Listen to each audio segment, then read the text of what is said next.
This month I've been thinking about the key skill of questioning in coaching and how good questioning encourages the client to think more deeply around a particular topic, and in doing so develops greater self-awareness and greater responsibility in relationship to that topic. And I've also been thinking about how questioning is used in the wider business context.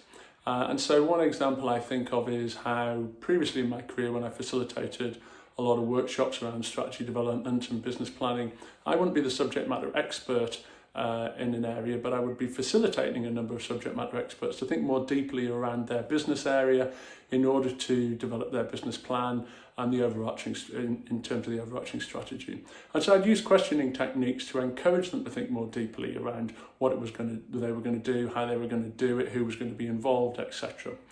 And so good questioning is key in terms of helping the individual think more deeply around a particular subject matter.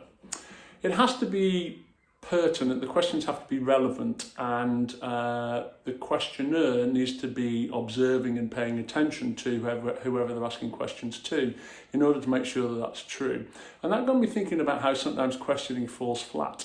And an example of that, I think, is how pre-prepared questions often fall flat for the candidate in an interviewing situation. So the candidates often fail to shine because the questions come across as a bit machine gun and don't build on one another. And that's where how a good questioning technique in a coaching session, for example, allows the client's thinking to develop and to build upon itself. So the use of those open-ended questions, I think, is key. And one thing that I particularly like, there's a poem, Rudyard Kipling, I kept 6 honest serving men, which I think works really nicely in terms of reminding you how to start an open-ended question. He wrote it when he was a journalist, and so therefore very much what was front of mind for him was about how to explore new stories, etc. And the poem starts, I kept 6 honest serving men, they taught me all I knew. Their names were what and why and when and how and where and who. I think it's great because when you find yourself in a situation where you're trying to use open-ended questions, you have the words there that start an open-ended question so brilliantly.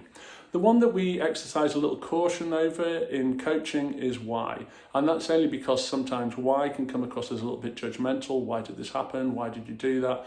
And so it's just a word of caution there in terms of using why in terms of open-ended questions.